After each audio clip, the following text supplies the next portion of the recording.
আজকের এই ক্লাসে আমরা টেমপ্লেট সম্পর্কে জানব। টেমপ্লেট বা জেনেরিক প্রোগ্রামিং, এটা হচ্ছে আসলে একটা ব্লুপ্রিন্ট। টেমপ্লেট হচ্ছে একটা ব্লুপ্রিন্ট বলা যায়। আমরা কোনো একটা ইন্ডিপেন্ডেন্ট অফ টাইপ, অর্থাৎ আমরা কোনো একটা কিছুকে যদি টাইপ ইন্ডিপেন্ডেন্ট করে দিতে চাই, তাহলে আমরা এই টেমপ্লেট বা জেনেরিক প্রোগ্রামিং ইউজ করব। তো টাইপ ইন্ডিপেন্ডেন্ট বলতে কি বুঝো, সেটা আমি একটু এক্সপ্লেন করতেছি। যেমন আমরা সি প্লাস প্লাসে ভেক্টর ইউজ করছি, কি তাই না? বললেন? জেনেরিক কোড কি বললেন? আমরা সি প্লাস প্লাসে ভেক্টর ইউজ করি, তাই না, অ্যারে হিসেবে। তো আমরা যখন এই যে লেস দেন এবং গ্রেটার দেনের মাঝখানে ইন্টিজার দিই, তো সাপোজ ভেক্টর ইন্টিজার নাম্বার, তো দেখা গেল কি নাম্বার নামে আমার একটা ইন্টিজার টাইপের অ্যারে ক্রিয়েট হয় আর কি।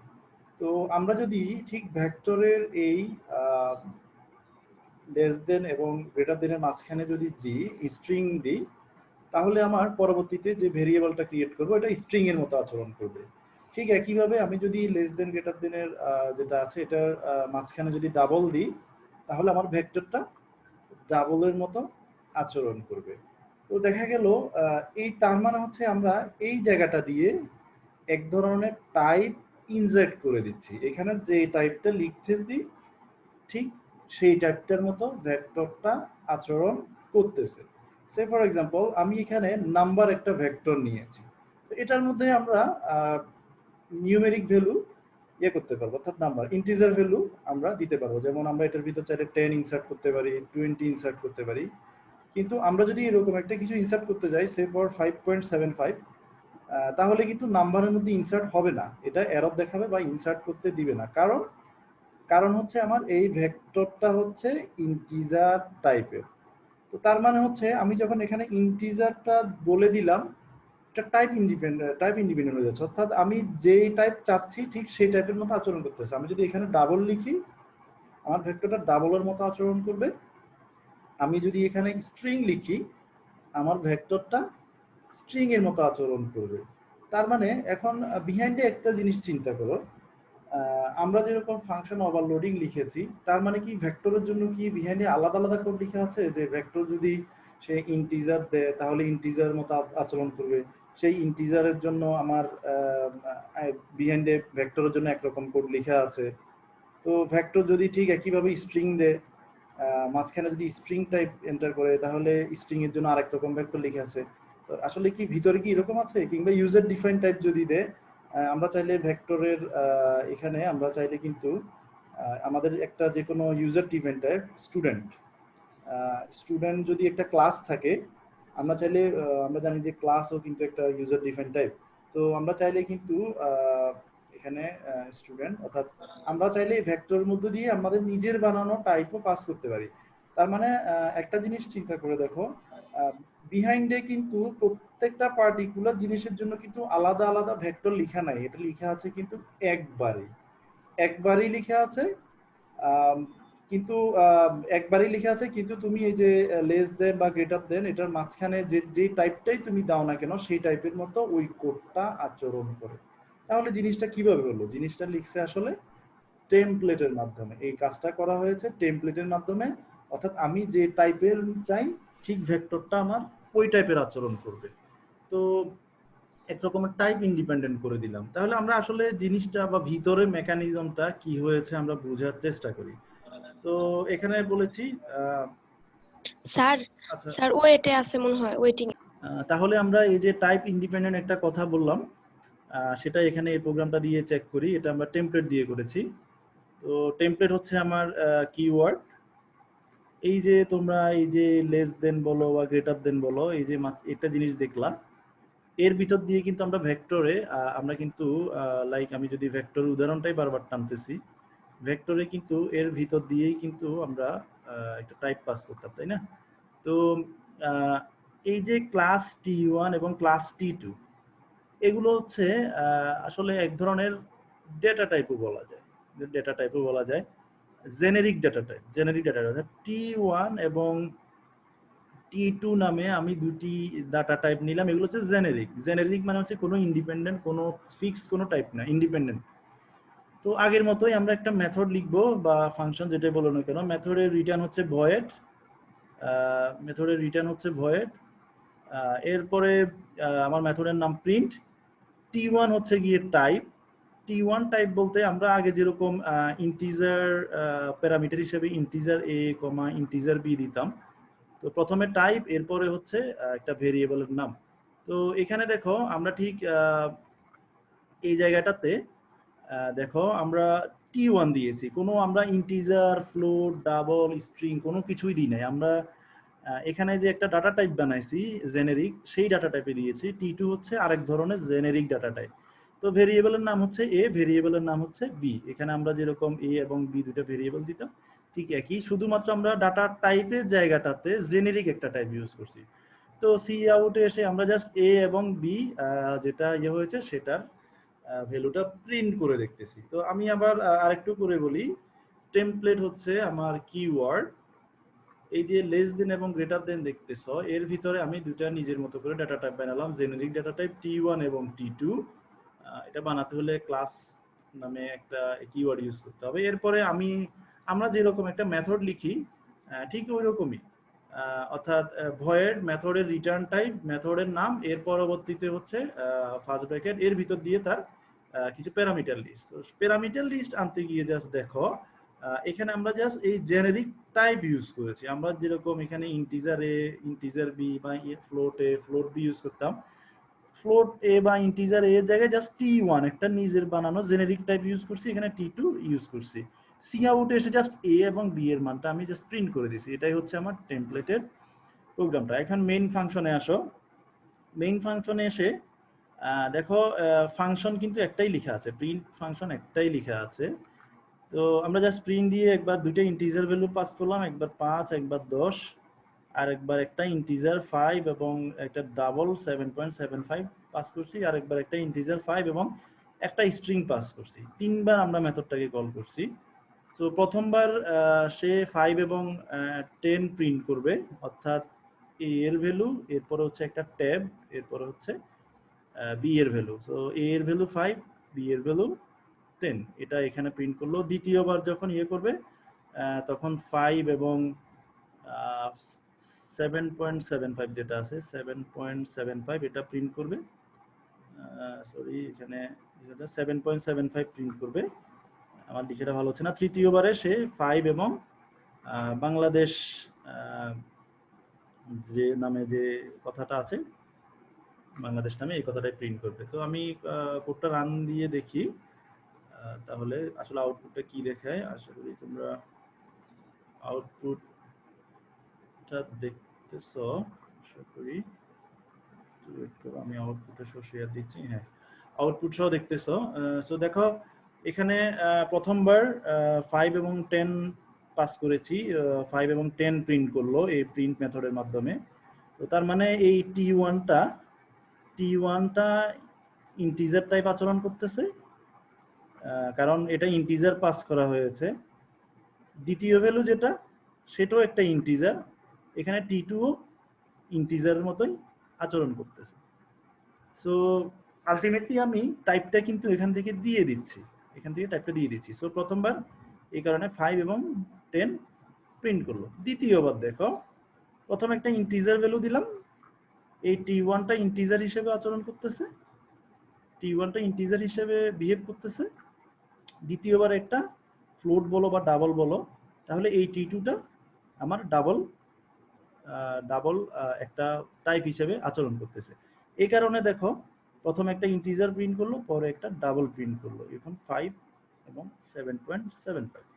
তৃতীয়বার দেখো আমার প্রথমটা ইন্টিজার হিসেবে আচরণ করতেছে এবং T2 যেটা T2 এটা তৃতীয়বারের ক্ষেত্রে এটা স্ট্রিং ভেরিয়েবল হিসেবে আচরণ করতেছে। এই কারণে এখানে এটা ইন্টিজারটা প্রিন্ট করলো, এখানে বাংলাদেশ প্রিন্ট করলো। তো আমার কথা হচ্ছে যে আসলে আমরা যেরকম আগে যেরকম ওভারলোডিং লিখেছিলাম, ফাংশন ওভারলোডিং দেখেছিলাম, তাই না? আমার যদি এই টেমপ্লেট ফাংশন যদি না থাকতো থাকতো, তাহলে আমাকে এই কাজটা করার জন্য কি করা লাগতো? এই কাজটা করার জন্য কি করা লাগতো? যে প্রথমে আমার এই প্রিন্ট যে মেথডটা আছে, এই প্রিন্ট মেথডের ৩টা ওভারলোডিং লিখা লাগতো। একটা হচ্ছে ইন্টিজার এ কমা ইন্টিজার বি, ইন্টিজার বি, এইভাবে একটা মেথড লিখা লাগতো। কারণ আমার দুইটা ইন্টিজার ভ্যালু যখন পাস করবে তখন এই ইন্টিজার ইন্টিজার করাবে। আর একটা ওভারলোডিং লিখা লাগতো, সেটা হচ্ছে প্রথমটা ইন্টিজার এ, ইন্টিজার এ, এবং পরেরটা লিখা লাগতো ডাবল বা ফ্লোট যেটা হোক না কেন, ডাবল বি, ডাবল বি। তো এরকম দুটো প্যারামিটার লাগতো, একটা হচ্ছে ইন্টিজার আর একটা হচ্ছে ডাবল। তৃতীয়বার আরেকটা লাগতো, সেটা হচ্ছে ইন্টিজার এ, ইন্টিজার এ এবং আমার স্ট্রিং, স্ট্রিং নামে আরেকটা ভেরিয়েবল লাগতো স্ট্রিং বি।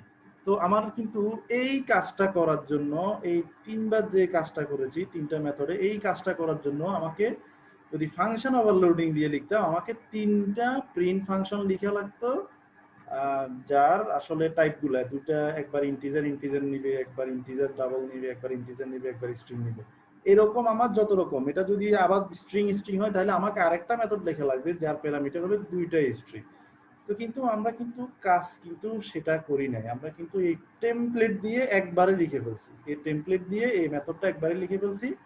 এটা টাইপ ইন্ডিপেন্ডেন্ট হয়ে গেছে। টাইপ ইন্ডিপেন্ডেন্ট বলতে এটাই বোঝাচ্ছি, আমি যে টাইপ যখন দিচ্ছি ওই কোডটা, অর্থাৎ এই মেথডের এই কোডটা সেই টাইপের মতো আচরণ করতেছে। বিহাইন্ডে কিন্তু একবারে লেখা আছে।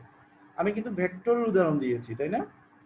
ভেক্টর দিয়ে ভেক্টর দিয়ে আসলে আমরা যখন ইন্টিজার দিব, এই ভেক্টরটা আমার ইন্টিজারের মতো আচরণ করবে। যখন আমরা ডাবল দিব, যখন আমরা ডাবল দিব তখন এটা ডাবলের মতো আচরণ করবে। যখন স্ট্রিং দিব স্ট্রিং এর মতো। যখন আমি ইউজার ডিফাইন টাইপ দিব, আমার নিজের একটা বানানো টাইপ, সে ফর এক্সাম্পল আমার নিজের বানানো একটা স্টুডেন্ট টাইপ যদি আমি ভেক্টরের মধ্যে দিই, তাহলে আমার এই ভেক্টরটা স্টুডেন্টের একটা অ্যারে এর মতো আচরণ করবে। তো বিহাইন্ডে কিন্তু আসলে ভেক্টরের ওভারলোডিং করা নাই, জাস্ট একবারই লেখা আছে টাইপ ইন্ডিপেন্ডেন্ট, অর্থাৎ জেনেরিক প্রোগ্রামিং বলে বা টাইপ ইন্ডিপেন্ডেন্টলি একবারই লেখা আছে টেমপ্লেটের মাধ্যমে। সে কিন্তু একবারই লেখা আছে, সে কিন্তু আমি যে টাইপ দিচ্ছি সেই টাইপের মতো কোডটা আচরণ করতেছে। এটাই হচ্ছে গিয়ে আমার জেনেরিক প্রোগ্রামিং বা টেমপ্লেট। এটা টাইপ ইন্ডিপেন্ডেন্ট হিসেবে কোন একটা কিছুকে টাইপ ইন্ডিপেন্ডেন্ট করে দেওয়ার জন্য লাগে, এবং এটা এই কারণে আমরা এটাকে টেমপ্লেট বা জেনেরিক প্রোগ্রামিং বলবো, এবং এটা একটা ব্লুপ্রিন্ট হিসেবে কাজ করে। কোনো কিছু টাইপ টাইপ ইন্ডিপেন্ডেন্ট করার জন্য এই টেমপ্লেটটা ব্লুপ্রিন্ট হিসেবে কাজ করে। চলো আমরা নেক্সট আরেকটা উদাহরণ দেখি, তাহলে আমরা এই প্রোগ্রামটা দিয়ে বুঝছি আসলে কিভাবে আমি টাইপ ইন্ডিপেন্ডেন্ট করে দিছি টেমপ্লেটের মাধ্যমে। সো আমরা আরেকটু দেখি যে এটা টেমপ্লেটের আরেকটা জিনিস দেখি। তো একই, এখন তোমাদের আসলে খুব একটা বুঝতে কষ্ট হওয়ার কথা না, এটা জাস্ট দুইটা যোগ করছি। আগের প্রোগ্রামটা ছিল দুইটা ভ্যালু প্রিন্ট করেছি, এই প্রোগ্রামটা হচ্ছে দুইটা ভ্যালু জাস্ট যোগ করতেছি। তো বেশি কিছুই না, সেটা হচ্ছে আমরা জানি যে টেমপ্লেট হচ্ছে কিওয়ার্ড। আমি আমার মতো করে আহ, আমি আমার মতো করেই এখন টেমপ্লেট হচ্ছে একটা কিওয়ার্ড। আমি দুইটা টাইপ বানালাম, একটা জেনেরিক টাইপ, একটা হচ্ছে টি আর একটা হচ্ছে ইউ। তো দেখো, ইউ হচ্ছে ওই ফাংশনের রিটার্ন টাইপ, ফাংশনের রিটার্ন টাইপ। এরপর হচ্ছে ফাংশনের নাম, ফাংশনের দুইটা প্যারামিটার। আমি যদি আর একটু করে বলি, দেখো সেটা হচ্ছে আমরা কিছুক্ষণ আগে এরকম যেখানে যেরকম ফাংশনের রিটার্ন টাইপ দিয়েছিলাম ভয়েড, তার প্যারামিটার দিয়েছিলাম দুইটা জেনেরিক টাইপ, এখানে রিটার্ন টাইপ দিয়েছিলাম ভয়েড, আর এই ফাংশনটাতে আমরা রিটার্ন টাইপ দিয়েছি ইউ। অর্থাৎ এখানেও আমি যে জেনেরিক টাইপ, আমি যে জেনেরিক টাইপটা বানাইছি একটা টাইপকে আমি রিটার্ন টাইপ হিসেবে দিয়েছি। তো এখন দেখো আমরা পুরো প্রোগ্রামটা বোঝার চেষ্টা করি। তোমরা নাকি দুই একটা কোশ্চেন করতেছো দেখতেছি রেজ হ্যান্ড দিয়ে প্লাস চ্যাটে। আচ্ছা, আমি নেক্সটে কিছু টপিক আরো কভার দিব, এর ভিতরে আশা করি তোমাদের যে কোশ্চেনগুলো আমি চ্যাট অংশে দেখতেছি এগুলোর অ্যান্সার পেয়ে যাবা। এগুলোর অ্যান্সার আর একটু সামনে গেলে অ্যান্সার এগুলো পেয়ে যাবা। তো এই জন্য আমি ভিডিওটা করতেছি না, আমি কন্টিনিউ করতেছি এই জন্য। আচ্ছা, তো এখন দেখো আমি দুইটা টাইপ বানালাম, জেনেরিক টাইপ টি এবং ইউ হচ্ছে গিয়ে আমার রিটার্ন টাইপ। এখানে টি এবং ইউ দুটো জেনেরিক টাইপ। তো এখানে বেশি কিছু না, আমরা জাস্ট এ প্লাস বি দুটা যোগ করে দিয়েছি, আর বেশি কিছু করি নাই। তো এখন দেখো আমরা এই প্রোগ্রামটা বোঝার চেষ্টা করি। প্রথমে অ্যাড অ্যাড দিয়ে আমরা এই অ্যাড মেথডটা কল করব। অ্যাড মেথডটা কিন্তু একবারে লিখে আছে, কিন্তু আমরা বারবার বিভিন্ন রকম প্যারামিটার পাস করতেছি। তো প্রথমবার 2 এবং 3 যখন ইয়ে করলো, দুইটাই ইন্টিজার ইন্টিজার হয়ে গেল, অর্থাৎ টি হয়ে যাবে ইন্টিজার, ইউ হয়ে যাবে ইন্টিজার। তো এবং ইউ হচ্ছে কি ইন্টিজার, সো এটার রিটার্ন টাইপ তখন হয়ে যাবে ইন্টিজার। সো 2 এবং 3 এর যোগফল হবে 5, প্রথমবার 5। আচ্ছা, আমি প্রোগ্রামটা রান করেই বুঝাই, তাহলে তোমাদের জন্য বুঝতে আরো সুবিধা হবে, একদম আউটপুট সহ বুঝাই, তাহলে তোমরা পার্থক্যটা বুঝতে পারবা। একটা পার্থক্য, ছোট্টখাটো পার্থক্য না, ঠিক বুঝার মতো আছে। সো এখন দেখো আউটপুটটা দেখতে পাচ্ছ। সো প্রথমবার দুইটা ইন্টিজার 2 এবং 3 যোগফল দেখাচ্ছে 5, রেজাল্ট হচ্ছে 5। দ্বিতীয়বার 2.5 এবং 3.5, এটার রেজাল্ট দেখা যাচ্ছে 5.75, অর্থাৎ দুইটা ডাবলের মতো আচরণ করতেছে। তৃতীয়বারে দেখো, তৃতীয়বারে হচ্ছে 3.25 এবং 7, কিন্তু আউটপুটে দেখাচ্ছে 10, কিন্তু আমার দেখানোর কথা ছিল 10.25। এটা হচ্ছে তৃতীয়বারে। তাহলে পার্থক্যটা হলো কোথায়? দেখো, প্রথম ভ্যালুটা আমি পাঠিয়েছি 3.25, প্রথম ভ্যালুটা 3.25, তার মানে আমার এই যে টি টি আচরণ করতেছে ডাবল ডাবল অথবা ফ্লোট টাইপের মতো। দ্বিতীয়বারে পাঠিয়েছি আমি 7, 7 হচ্ছে কি আমার একটা ইন্টিজার, তার মানে ইউ আচরণ করতেছে আমার ইন্টিজার টাইপ হিসেবে। এই যে ইউ ইউ আচরণ করতেছে ইন্টিজার টাইপ হিসেবে।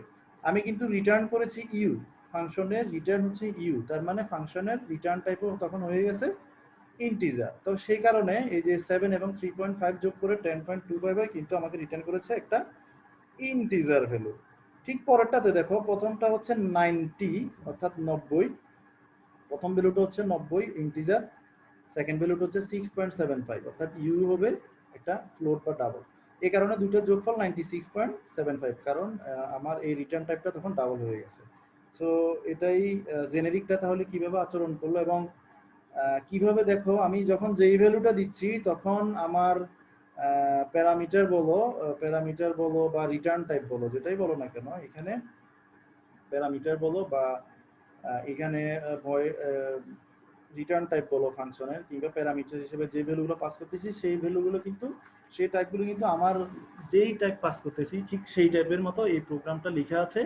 আমি কিন্তু এই যে এডিশন বা সাম যেটাই বলো না কেন, সাম মেথডটা বা ফাংশনটা কিন্তু একবারই লিখে আছে, কিন্তু টেমপ্লেট হওয়ার কারণে আমি বিভিন্ন টাইপ দিয়ে এটা লিখতে পারতেছি। এখন না হলে, এটা যদি না হতো, আমাকে ফাংশন ওভারলোডিং করা লাগতো, আমাকে অ্যাড মেথডটা 4 বার লেখা লাগতো, 4 বারে 4 ধরনের প্যারামিটার পাস করা লাগতো।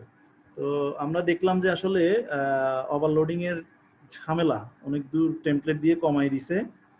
তো এখন আমার একটা কোশ্চেন আছে, কোশ্চেনটা হচ্ছে, আমাদের যেহেতু ওভারলোডিং করা লাগতেছে না, টেমপ্লেট দিয়ে কিন্তু আমাদের ওভারলোড করা লাগতেছে না, এই যে বারবার প্যারামিটারের টাইপ এবং সংখ্যা চেঞ্জ করে ওভারলোড করা। তো ওভারলোড যেহেতু করা লাগতেছে না, তাহলে ওভারলোডিং এর ফিচারটা কেন রাখছে? এটা তো দরকার নেই আসলে। এখন তোমাদের কাছে মনে হচ্ছে না যে টেমপ্লেট চলে আসার কারণে এটা আরো চমৎকার ভাবে দিচ্ছে, আমি যখন যে টাইপ দিচ্ছি ওই টাইপ হয়ে যাচ্ছে, তাহলে ফাংশন ওভারলোডিং দরকারই বা কি? এই জিনিসটা তো আসলে অবজেক্ট ওরিয়েন্টেড এর ফিচার হিসেবে ইয়া হিসেবে না রাখলেই পারে। তো এখন দেখো, ফাংশন ওভারলোডিং এর আসলে দরকার আছে। কেন দরকার আছে আমি জাস্ট একটা ইয়া করি। তো এখন দেখো, আমি এরকম একটা জিনিস আমি কল দিতে চাই, যে অ্যাড নামে মেথডটা আবার কল করতে চাই, যেখানে একটা হ্যালো ওয়ার্ল্ড, হ্যালো এবং কমা দিলাম এবং ওয়ার্ল্ড, ওয়ার্ল্ড, হ্যালো ওয়ার্ল্ড, এটা আমি জাস্ট যোগ করব, তাই না? তো জেনেরিকের নিয়ম অনুযায়ী এটা ঠিকই আছে, আমি এটা স্ট্রিং ইয়া করলাম। আমি একটা, দেখো আমি এখানে দেখো জেনেরিকের নিয়ম অনুযায়ী, দেখো আমি প্রোগ্রামটা এখন এক্সপ্লেইন করতেছি। তো এটা একটা স্ট্রিং দিলাম।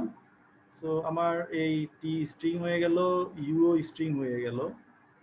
স্ট্রিং হয়ে গেল, আচ্ছা কোনো সমস্যা নাই, দুইটাই স্ট্রিং হয়ে গেল। কিন্তু আমরা ট্রেডিশনাল নিয়মে যেভাবে যোগ করছি, এই স্ট্রিং এর যোগ কিভাবে হবে আসলে? এটা স্ট্রিং এর যোগ আসলে এভাবে হয় না, এটা করতে হবে স্ট্রিং কনকেটিনেশন। স্ট্রিং কনকেটিনেশন তার মানে দেখো, এই যে টেমপ্লেট দিয়ে আমরা একটা যোগ লিখে দিলাম, আমি যখন দুইটা স্ট্রিং ভ্যালু অথবা একটু কোথাও স্ট্রিং পাঠানোর চেষ্টা করব, তখন আমার এটা এরর দেখাবে, তখন এটা একটা এরর দেখাবে। তো আমি যদি এখন প্রোগ্রামটা তোমাদের রান করে দেখাই, আমি যদি আহ, আমি যদি তোমাদেরকে একটু করে রান করে দেখাই, আসলে এখানে একটা এরর আসছে, তাই না? তো আসলে আমরা এররটা দেখার চেষ্টা করি কি, এখানে দেখো কনস্ট্যান্ট ক্যারেক্টার বা স্ট্রিং যেটা হোক না কেন, এটা আসলে ইয়া করতে পারতেছে না, মেইন কথা হচ্ছে এটাই। তার মানে দেখো, আমরা কিন্তু ওভারলোডিংটাকে বাদ দিয়ে দিতে চাইছিলাম। তো আমরা কিন্তু এটা চাইলে এই অ্যাডটাকে আমরা স্ট্রিং কনকেটিনেট করে দিতে পারতাম এই অ্যাড মেথডটা দিয়ে, তখন কিন্তু আমার ফাংশন ওভারলোডিং লাগতো। তো এই কারণে আমার ওভারলোডিংও দরকার আছে, ওটাও ঠিক আছে, এবং আমার টেমপ্লেট এটাও ঠিক আছে। সো দুইটা দুই রকম দরকার। আচ্ছা, এরপরে আমি দেখো আরো কিছু তোমাদের কোশ্চেন অ্যারাইজ হচ্ছে, আমি দেখতেছি। আমি টপিকটা শেষ করে দিয়ে একসাথে কোশ্চেনগুলো নিব, কিছুর অ্যান্সার পেয়ে যাবো আশা করি শেষ করতে করতেই। তো আমি এই দুইটা মোটামুটি প্রায় সিমিলার টাইপের একটা প্রোগ্রাম আমি দেখাইছি, এটাও একই রকম দেখাইছি। এখানে একটা জাস্ট একটু করে বললাম আসলে ওভারলোডিং এবং টেমপ্লেটটা কেন দরকার, দুইটা জিনিস কেনই বা দরকার। বা আরেকটা জিনিস যেটা তোমরা বুঝতেছো যে আসলে টেমপ্লেট আসার কারণে অনেক হ্যাসেল কমে গেছে, আমার অনেক কিছু ওভারলোড করা লাগতেছে না, টাইপ ইন্ডিপেন্ডেন্ট হওয়ার কারণে আমি ঠিক যেভাবে দিচ্ছি ওই রকমই আচরণ করতেছে। আচ্ছা, এখন টেমপ্লেট কিন্তু দুই ধরনের, একটা হচ্ছে টেমপ্লেট ফাংশন আর একটা হচ্ছে টেমপ্লেট ক্লাস। আমরা কিন্তু এতক্ষণ পর্যন্ত ফাংশনগুলোকেই লিখেছি টেমপ্লেট হিসেবে, তাই না? এগুলো কিন্তু এক একটা টেমপ্লেট ফাংশন, ফাংশনের রিটার্ন টাইপ, ফাংশনের নাম, এরপরে প্যারামিটার লিস্ট, এরপরে হচ্ছে ফাংশনের বডি, এগুলো হচ্ছে টেমপ্লেট ফাংশন। একটা ক্লাসকেও আসলে টেমপ্লেট হিসেবে ইয়া করা যায়।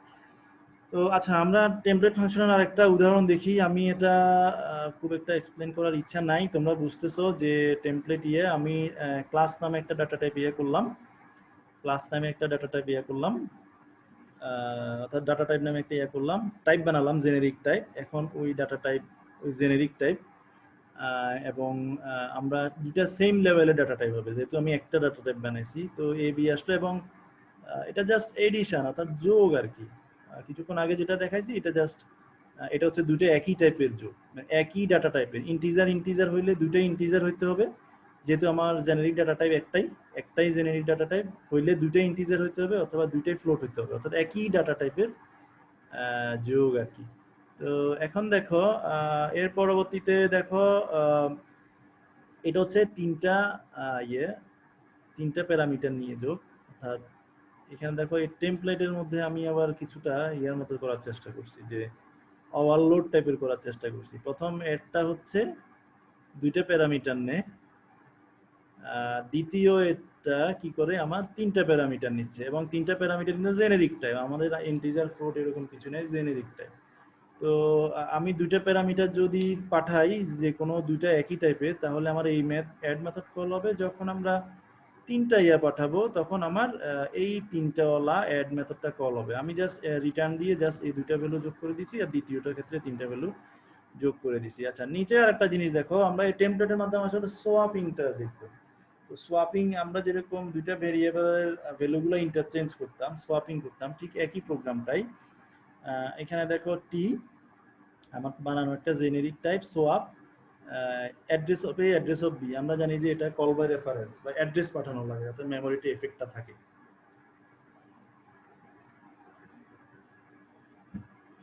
তো দেখো, আমাদের এ এবং বি দুইটা ভেরিয়েবলের অ্যাড্রেস আসছে, এবং অর্থাৎ দুইটা ভেরিয়েবল এ এবং বি আসছে। এখন আমরা ভ্যালুগুলো ইন্টারচেঞ্জ করব। তো আমরা ঠিক যেরকম সোয়াপ করার জন্য টেম্পোরারি একটা ভেরিয়েবল নিতাম, তাই না? টেম্প নামে একটা ভেরিয়েবল নিতাম। এখন দেখো, এই ভেরিয়েবলের টাইপটা কিন্তু জেনেরিক, কারণ এই টেম্পের ভিতরে কি রাখতে হবে আমরা জানি না। ইউজার হয়তো বা দুইটা ইন্টিজার ভ্যালু পাস করতে পারে, অথবা দুইটা ফ্লোটও পাস করতে পারে, দুইটা স্ট্রিংও পাস করতে পারে, দুইটা ডাবলও পাস করতে পারে। তো আমরা কিন্তু এই যে এ এবং বি এর টাইপ জানি না, এই জন্য আমরা এই টেম্পের টাইপটাও কি করলাম, একটা জেনেরিক নিলাম, কারণ আমরা টেম্পের টাইপটাও জানি না, ইউজার যে টাইপটা পাঠাবে সেই টাইপটাই হয়ে যাবে টেম্প। এখন এ এর ভ্যালুটা এই টেম্প ভেরিয়েবলের মাধ্যমে আমরা জাস্ট ইন্টারচেঞ্জ করছি। এটা হচ্ছে আমার একটা সোয়াপের কাজ। সোয়াপ যেভাবে কাজ করে, অর্থাৎ এই সোয়াপিং এর একটা কোড আর কি। আমরা চাইলে এখন দুইটা ইয়ার মধ্যে ম্যাক্সিমাম নাম্বার বের করা, এটাও কিন্তু টেমপ্লেটের মাধ্যমে লিখতে পারবো। তো আর বেশি কিছু না, এটাই হচ্ছে প্রোগ্রামটা। আমরা জাস্ট মেইন ফাংশনে দেখো, এখানে দেখো, এখানে জাস্ট আমি ইয়ে করব না, আচ্ছা এই জিনিসটা আনকমন করে দিই আমি পুরোটাই একসাথে। এখন দেখো আমি রান করালাম না জিনিসটা, তোমরা জানো যে এই দুইটা ইন্টিজার ভ্যালু যোগ করলে 5 দেখাবে, এটা হচ্ছে 6.65 দেখাবে। এই দুইটা টেম অ্যাড মেথডটা তখন ইয়ার মতো আচরণ করবে, দুইটা ডাবলের মতো আচরণ করবে। এটা হচ্ছে দুইটা প্যারামিটার ওয়ালা যে অ্যাড ছিল ওইটা। এই লাস্টের এই দুইটা হচ্ছে গিয়ে, আমার ওই যে তিনটা প্যারামিটার ওয়ালা যে অ্যাড মেথড ছিল ওটা, আমি একবার তিনটা ইন্টিজার দিচ্ছি আর একবার তিনটা ফ্লোট দিচ্ছি। আর এখানে দেখো, এখানে একটা কথা লেখা আছে, এখন আমি দুইটা স্ট্রিং পাঠালাম, একটা এরর দেখাবে। এখন এররটা কেন সেটা আমি কিছুক্ষণ আগের কোডেই বলে ফেলছি। এররটা কেন, কারণ এটা আমাকে অন্যভাবে ওভারলোডিং করতে হবে, এটা টেমপ্লেট দিয়ে করলে হবে না। সো এই কারণে এরর হওয়াই এটা জাস্ট কোশ্চেন বোধক, এটা বলার জন্য। আরেকটা জিনিস আমি দেখানোর জন্য চাচ্ছি, এটা দেখো এখানে বারবার কেন আমরা হচ্ছে এক ধরনের টাইপ ক্রিয়েট করেছি, তাই না? সোয়াপের ক্ষেত্রে দেখো আমরা এক ধরনের জেনারিক টাইপ, অর্থাৎ শুধুমাত্র টি টাইপ ক্রিয়েট করেছি, একটা জেনারিক টাইপ ক্রিয়েট করেছি একটাই। এখন দেখো এখানে আরেকটা জিনিস আমি বলে রাখি, আই এবং জে দুইটা ইন্টিজার টাইপ, এবং এর সোয়াপ করার ফলে ভ্যালুগুলো ইন্টারচেঞ্জ হয়ে যাবে। অর্থাৎ এই সোয়াপ যদি করি আই এবং জে, আই এর ভ্যালু হয়ে যাবে 20, জে এর ভ্যালু হবে 10। ঠিক একইভাবে এ এবং বিটা যদি সোয়াপ করি, দুইটাই কিন্তু ডাবল, এ এর ভ্যালু হয়ে যাবে 10.25, বি এর ভ্যালু হয়ে যাবে 5.75। ঠিক একইভাবে আমরা যদি একটা এরর দেখো, এররটা কেন সেটা তোমরা অলরেডি বুঝে গেছো, আমি কমেন্ট আউট করে রাখছি যে সোয়াপ এম কমা এন যখন আমি সোয়াপ করতে যাব তখন এটা এরর দেখাবে। এররটা হচ্ছে এজন্য যে এম হচ্ছে আমার ইন্টিজার টাইপ, তাহলে জেনারিকটা ইন্টিজার টাইপই আচরণ করার কথা। আবার এন হচ্ছে ডাবল টাইপ, সো এটা অ্যাম্বিগুয়াস সিচুয়েশন হয়ে গেছে। আমি কিন্তু যে কোনো একটা টাইপ বানাইছি, কিন্তু আমি পাঠাচ্ছি দুই টাইপের। আমি এই জন্য এম এবং এন এখানে এটা রান করালে একটা এরর দেখাবে। এই জায়গাটাতে দেখো, কারণ আমি এখানে একটা জেনেরিক টাইপ বানাইছি, সো আমাকে যে কোনো একটা টাইপের দুইটা ডাটা পাঠাইতে হবে। এখানে যেমন এখানে ইন্টিজার দুইটা পাঠাইছি, এখানে যেরকম ফ্লোট দুইটা পাঠাইছি, এই কারণে এম এবং এন কে ইয়া করলে আমার একটা এরর দেখাবে। সো এখন পুরো যে প্রোগ্রামটা আছে, একটু ওয়েট করো, আমি এখানে এররটা হচ্ছে কি আসলে এই যে এই জায়গায় এররটা হয়েছে, আমি এটা কমেন্ট আউট করতে হবে, কারণ দুইটা স্ট্রিং এভাবে যোগ হয় না। তো আচ্ছা, আমি মেইন মেথডটা এখানে নিয়ে আসি এবং এটা এখানে নিয়ে আসি। তো এখন তোমরা এই প্রোগ্রামটার আউটপুটটা মিলায় দেখো একটু করে, আশা করি আউটপুট সহ দেখতেছো। আমি যেটা বলেছি ওইটাই, যে প্রথম দুইটা সি আউটের জন্য ওই যে এই প্রথম দুইটা কল হয়েছে, যে দুইটা প্যারামিটার ওয়ালা ইন্টিজার, পরের দুইটা দেখো আমাদের তিনটা প্যারামিটার ওয়ালা অ্যাড, সেটা কল হয়েছে। এবং পরবর্তী দুইটা সোয়াপ, এখানে ইন্টিজার আই এবং জে এর ভ্যালু সোয়াপ করেছি। জে এর ভ্যালু ছিল, এখন এটা সোয়াপ হয়ে গেছে, অর্থাৎ আই এর ভ্যালু হয়ে গেছে 20, জে এর ভ্যালু হয়ে গেছে 10। ঠিক আছে? আর এ এবং বি সোয়াপ করেছি, এখানে এ এর ভ্যালু হয়ে গেছে 10.25, বি এর ভ্যালু হয়ে গেছে 5.75। সো এই আউটপুটটাই এখানে আমরা দেখলাম। সো আমরা টেমপ্লেট, এটার মাধ্যমে টেমপ্লেট যে একটা ফাংশন হয় সেটা দেখলাম। এখন দেখো আমরা কিন্তু একটা ক্লাসও টেমপ্লেট হিসেবে ডিক্লেয়ার করতে পারি। সো শুধু ফাংশন না, একটা ক্লাসকে আমরা টেমপ্লেট হিসেবে ডিক্লেয়ার করতে পারি। তো এখন দেখো টেমপ্লেট ক্লাসের কাজটা বুঝি। এতক্ষণ আমরা বলেছি যে টেমপ্লেট দুই প্রকার, একটা হচ্ছে টেমপ্লেট ফাংশন, যেটার উদাহরণ এখন দেখলাম এই জায়গাটাতে। এতক্ষণ পর্যন্ত টেমপ্লেট ফাংশনের উদাহরণ অনেকগুলোই দেখেছি অলরেডি। আর এখন দেখবো আমরা টেমপ্লেট ক্লাস। এখন দেখবো আমরা টেমপ্লেট ক্লাস। তো এখন দেখো টেমপ্লেট ক্লাসের ক্ষেত্রে ডিক্লারেশনের নিয়মটা দেখো। টেমপ্লেট আমাদের কিওয়ার্ড আছে, এরপরে আমি আমার মতো করে একটা জেনেরিক টাইপ বানাবো এই ক্লাসের জন্য। আমরা চাইলে এক বা একাধিক জেনেরিক টাইপ বানাতে পারি, এক বা একাধিক টাইপ এখানে বানাতে পারি।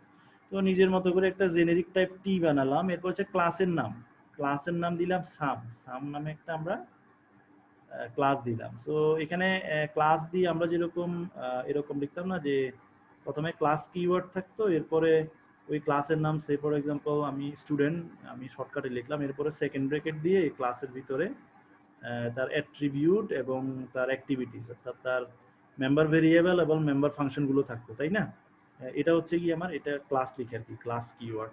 তো ঠিক একই রকম এটা হচ্ছে আমার ক্লাস কিওয়ার্ড, এটা হচ্ছে ওই ক্লাসের নাম। এখানে যেরকম একটা ক্লাসের নাম দিতাম, এর পরবর্তীতে সেকেন্ড ব্র্যাকেট দিয়ে শুরু এবং সেকেন্ড ব্র্যাকেট দিয়ে শেষ, অর্থাৎ ক্লাসের বডি শুরু শেষ।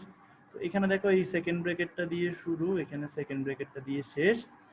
আমরা যেরকম এখানে মেম্বার ভেরিয়েবল গুলো প্রাইভেট, পাবলিক, প্রটেক্টেড ডিক্লেয়ার করতাম, ঠিক একই রকম এই যে এখানে প্রাইভেট, এখানে পাবলিক, এগুলো হচ্ছে গিয়ে তার এক একটা মেম্বার ভেরিয়েবল। আমরা যেরকম ক্লাসের ভিতরে ইন্টিজার এ বি সি দিতাম, অথবা ইন্টিজার হাইট, লেন্থ, ওয়েট এগুলো দিতাম, ঠিক একই রকম, শুধু ইন্টিজারের পরিবর্তে এটা জেনেরিক টাইপ হয়ে গেছে, কারণ আমরা টাইপ জানি না। ঠিক একইভাবে আমরা যেরকম পাবলিক সেকশনের বিভিন্ন মেথড লিখতাম, ঠিক একইভাবে আমরা মেথড লিখেছি। জাস্ট পার্থক্যটা কোথায়? আগে যেরকম ক্লাস লিখতাম, অর্থাৎ এখান থেকে দেখো আমরা ঠিক আগে যেরকম ক্লাস লিখতাম এখনো ঠিক সেই রকমই লিখেছি, শুধু টাইপের জায়গাগুলোতে একটা জেনেরিক টাইপ দিয়ে দিয়েছি, যে টাইপটা আমরা এখানে বানাইছি। জাস্ট পার্থক্য এতটুকুই। আগে যেরকম আমরা ভেরিয়েবলগুলোর নাম যেরকম দিতাম এখনো সেরকম দিতে পারি।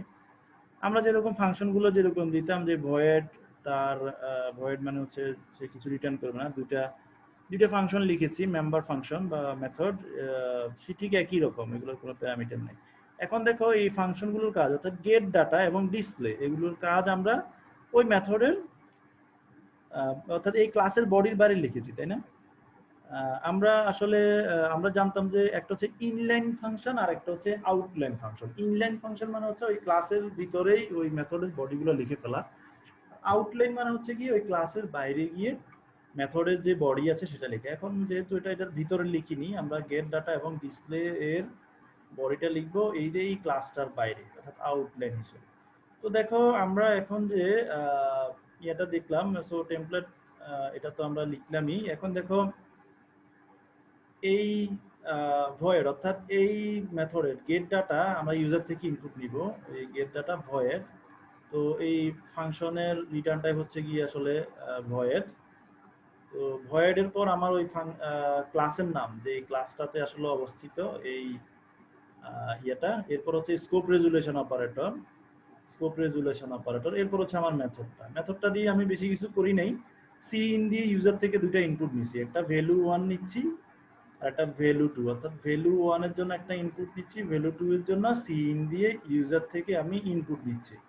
কি টাইপের ইনপুট নিচ্ছি সেটা এখন আমরা জানি না, এটা হচ্ছে জেনেরিক টাইপের ইনপুট নিচ্ছি, কারণ ভ্যালু 1 এবং ভ্যালু 2 এর টাইপ হচ্ছে জেনেরিক টাইপ।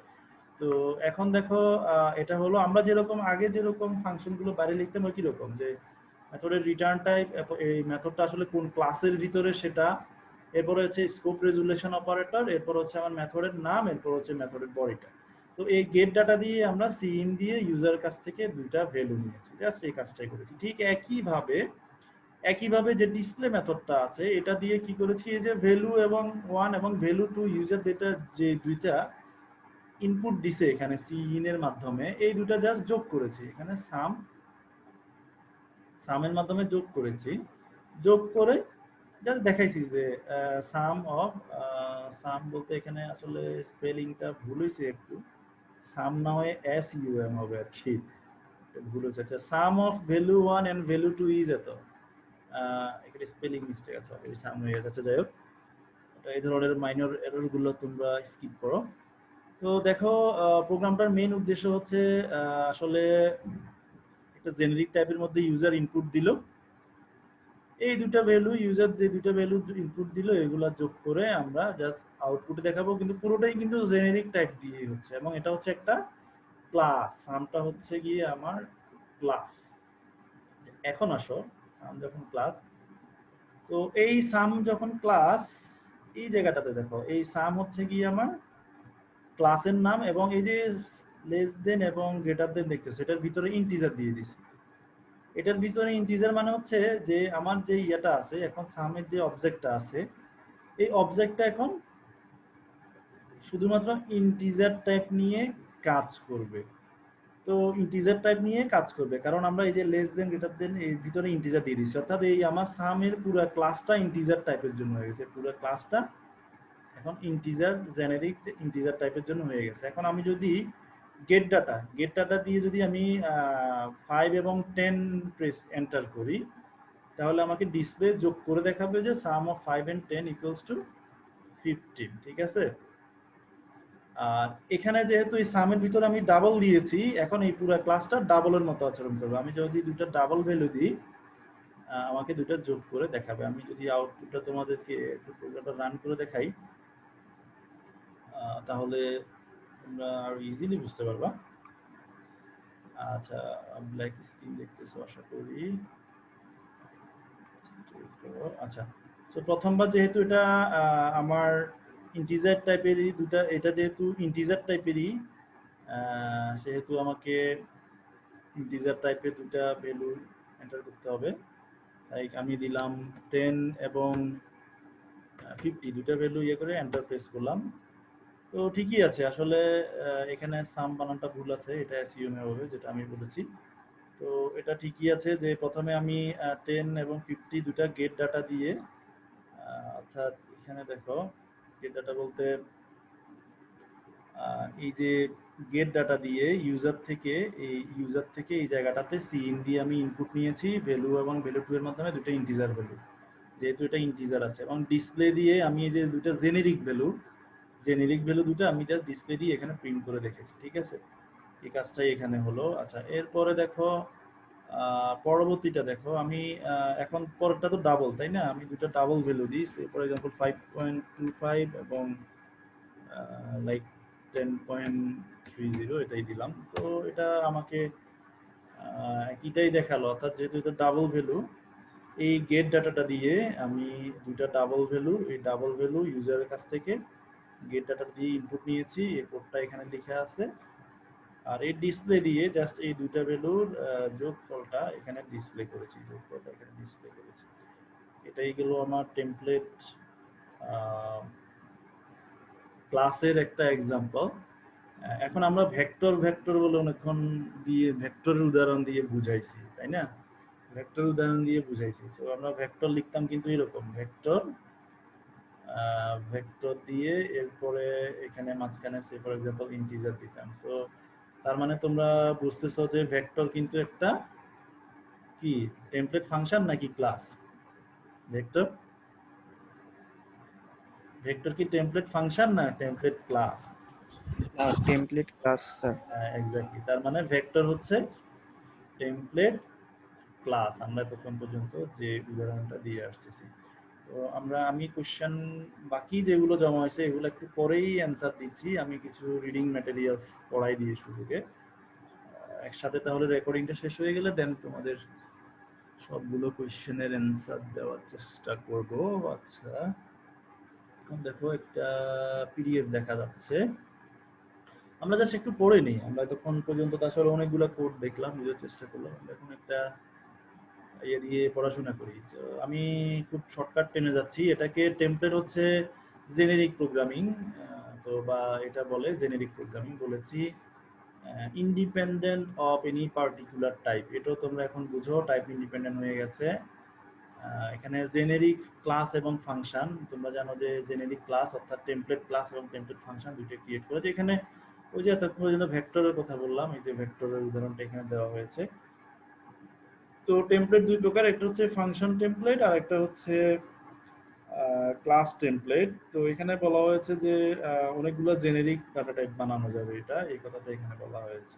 আমি একদম শর্টকাটে থিওরি পড়াই দিলাম, বলেছি। এখানে আরেকটা রিডিং ম্যাটেরিয়ালস তোমাদের দেওয়া হয়েছিল, এখানে ঘুরে ফিরে একই কথাই আমি পড়লাম না।